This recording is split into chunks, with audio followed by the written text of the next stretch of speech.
મહીસાગર જિલ્લામાં આવેલા સંતરામપુરના પ્રતાપપુરા મેદાન ખાતે યોજાઈ આમ આદમી પાર્ટી દ્વારા ગુજરાત જોડો જનસભા। પ્રતાપપુરા ખાતે યોજાયેલા સભામાં લોકોનું 15,000 થી ઉપરાંત આશરે ભવ્ય માનવ મહેરામણ સ્વ ઈચ્છાએ ઉમટી પડી। સૂત્રો દ્વારા મળતી માહિતી અનુસાર સંતરામપુર નગરના પ્રતાપપુરા વિસ્તારમાં આવેલા મહાકાળી માતાજીના મંદિર પાસેના મેદાન ખાતે આમ આદમી પાર્ટી દ્વારા આયોજિત ગુજરાત જોડો જનસભા યોજાઈ હતી, જે ભવ્ય સફળતા સાથે પરિપૂર્ણ થઈ હતી। આ જનસભામાં આશરે 15,000 થી વધુ જનસમૂહ ઉમટી પડતા કાર્યક્રમ લોકસભા સમાન બની ગયો હતો। આ જનસભામાં મહીસાગર અને દાહોદ જિલ્લાના તેમજ તાલુકા સ્તરના 1000 થી પણ વધુ લોકોએ આમ આદમી પાર્ટીમાં ખેસ ધારણ કરી જોડાઈ સંગઠનને વધુ મજબૂત બનાવવાનો સંકલ્પ લીધો હતો। કાર્યક્રમનું અધ્યક્ષસ્થાન પાર્ટીના નેતા શ્રી ચૈતર વસાવાએ સંભાળ્યું। તેમણે ગુજરાતમાં પરિવર્તનની લહેર, લોકોની સમસ્યા અને પાર્ટીના આગલા માર્ગદર્શન અંગે શક્તિશાળી બને તે માટે સંબોધન કર્યું હતું। જનસભામાં વિવિધ પ્રવક્તાઓએ ગુજરાત જોડો અભિયાન, જનહિતના પ્રશ્નો અને આગામી રાજકીય દિશા અંગે પોતાના વિચારો રજૂ કર્યા હતા। સંતરામપુર સહિત આસપાસના તાલુકા અને જિલ્લાઓમાંથી 15,000 થી ઉપરાંત લોકો ખૂબ મોટી સંખ્યામાં ઉમટી પડ્યા હતા, જેને કારણે મેદાનમાં માનવ મહેરામણ સેલાબ સમાન લાગતું હતું। આ કાર્યક્રમમાં મુખ્ય રૂપે ચૈતર વસાવા, આપ નેતા યુવરાજસિંહ જાડેજા, વિદ્યાર્થી યુવા નેતા બ્રિજરાજસિંહ સોલંકી, આપ યુવા મોરચા પ્રદેશ પ્રમુખ બાબુ ડામોર, મહીસાગર જિલ્લા પ્રમુખ ડોક્ટર કલ્પેશ સંગાડા, વિદ્યાર્થી મોરચાના મહામંત્રી સાથે ગ્રામજનો, આસપાસના રહીશો, પોલીસ બંદોબસ્ત, મીડિયા પ્રતિનિધિઓ ને અનેક મહાનુભાવો વગેરે ઉપસ્થિત રહ્યા હતા। આપ પાર્ટીના નેતાઓએ જનસભામાં પધારેલ તમામ મહેમાનો, કાર્યકરો, પોલીસ કર્મીઓ, કવરેજ માટે આવેલા મીડિયાના પ્રતિનિધિ મિત્રો અને દરેક સ્વ ઈચ્છાએ આવેલ જાહેર જનતાનો હૃદયપૂર્વક આભાર વ્યક્ત કર્યો હતોની માહિતી પ્રાપ્ત થવા પામી છે।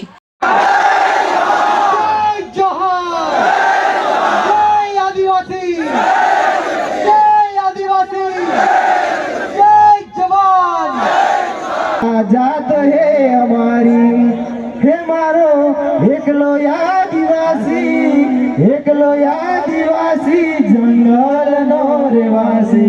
ए वास्मो योजना अंतर्गत करोड़ों रुपया नु नल से जल नु को बांध करी गया, जे तुम्हारी पाइपलाइन खाई गया, जे तुम्हारा नळनी जोली चकली आवे चकली खाई गया, अरे तुम्हारा विस्तार ना शौचालय खाई गया।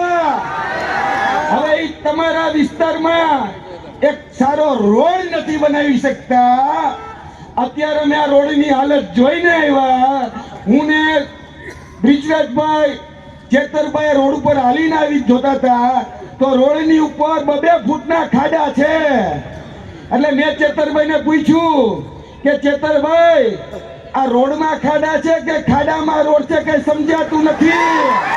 એટલે કુબેરભાઈને પણ કહેવા માંગીએ છીએ કે હજી તો તમારું મંત્રી પદ ગયું છે,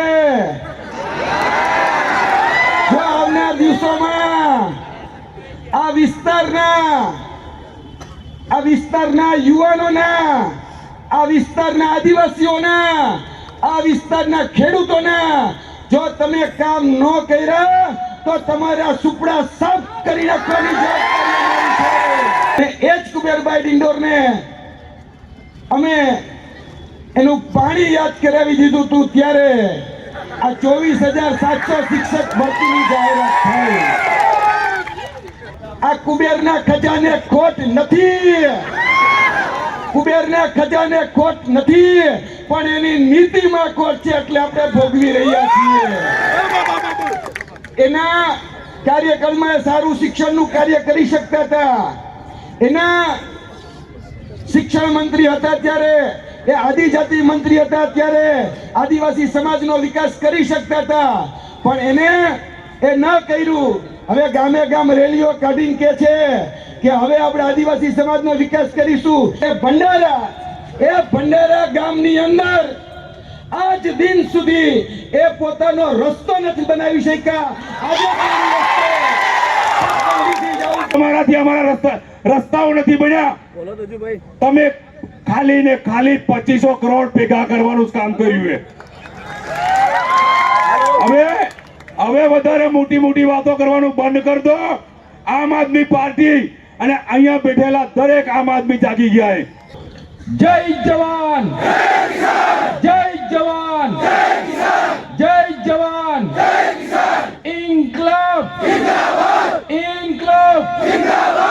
પ્રદેશના યુવા અધ્યક્ષ એવા બ્રિજરાજભાઈ સોલંકી, વિદ્યાર્થી નેતા અને આમ આદમી પાર્ટીના યુવા આગેવાન એવા યુવરાજસિંહ જાડેજા, આ વિસ્તારના સંગઠન મંત્રી એવા નરેશભાઈ બારિયા, આ ઝોનના પ્રભારી એવા અશોકભાઈ ઓઝા, સાથે આપણા મહીસાગર જિલ્લાના પ્રમુખ એવા બાબુભાઈ ડામોર, દાહોદ જિલ્લાના પ્રમુખ એવા રાકેશભાઈ બારિયા, દાહોદ લોકસભાના ઇન્ચાર્જ એવા ભાણાભાઈ, સાથે આ વિસ્તારમાંથી દાહોદ જિલ્લાની આજુબાજુની વિધાનસભા 2022ની ચૂંટણી લડેલા એવા તમામ સાથીઓ, વિધાનસભાના ફતેપુરાના પ્રભારી, જાલોદના પ્રભારી અનિલભાઈ અને તમામ વિધાનસભાના પ્રભારીઓ, તાલુકાના પ્રમુખો અને મોટી સંખ્યામાં અમારી સામે ઉપસ્થિત થયેલા જુદા જુદા ગામમાંથી પધારેલા વડીલો,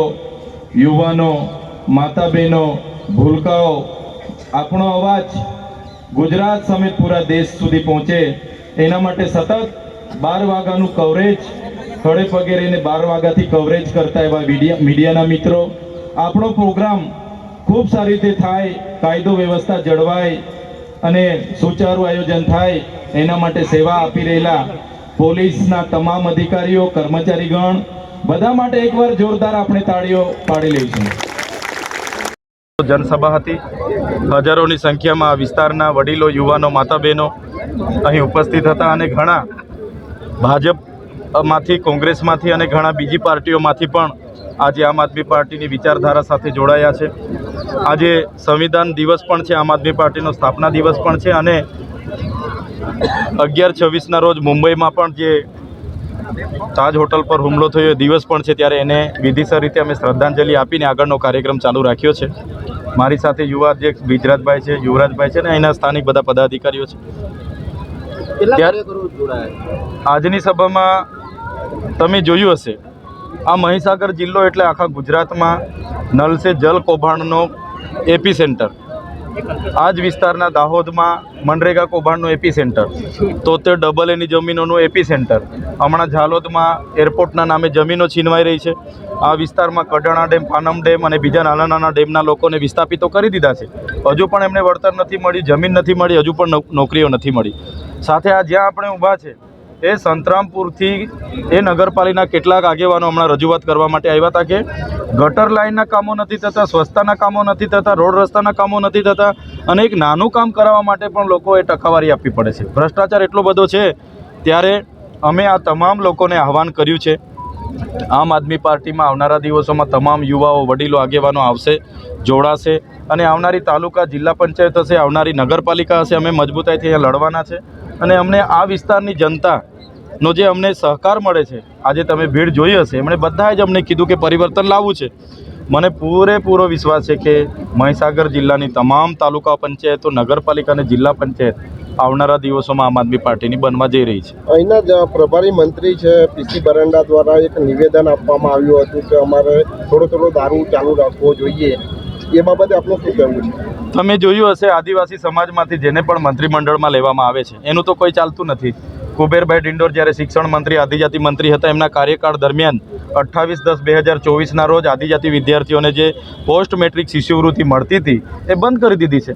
શિક્ષકોની ભરતી એમના કાર્યકાળ દરમિયાન થઈ નથી, શાળાઓના ઓરડાઓ એમના કર્યા નથી. ત્યારે મંત્રીઓ શું કરવાનું છે કરવાની જગ્યાએ બેફામ નિવેદનો કરે, ગેરવ્યાજબી છે.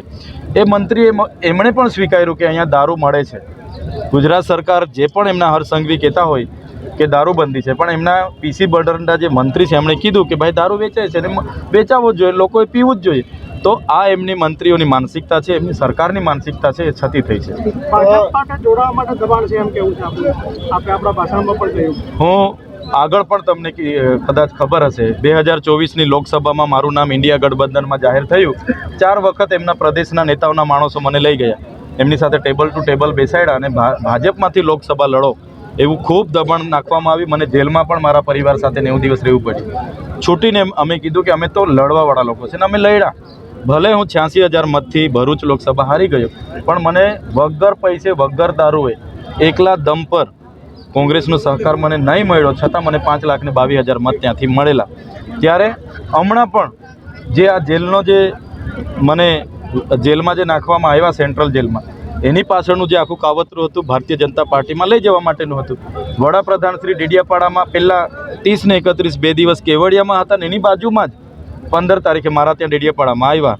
ભાજપના કેટલાક પ્રદેશના નેતાઓએ વડાપ્રધાનશ્રીને ગેરમાર્ગે દોર્યા કે ત્યાં ચૈતર વસાવા છે એ આપણે તમારા હસ્તે અમારે જોડવાના છે અને અમારા પર ખૂબ દબાણ બનાવવામાં જેલોની ધમકીઓ મળી. પણ અમે ક્યારે ભારતીય જનતા પાર્ટીમાં જોડાવાના નથી. અમે આમ આદમી પાર્ટીમાં છે અને યુવાઓને આવનારા દિવસોમાં આમ આદમી પાર્ટીમાં અમે તક આપવાના છે. અને આમ આદમી પાર્ટી એક એવી પાર્ટી છે તમામ વર્ગને લઈને ચાલે છે. કર્મચારી હોય, યુવા હોય, ખેડૂતો હોય, બધા માટે લડે છે.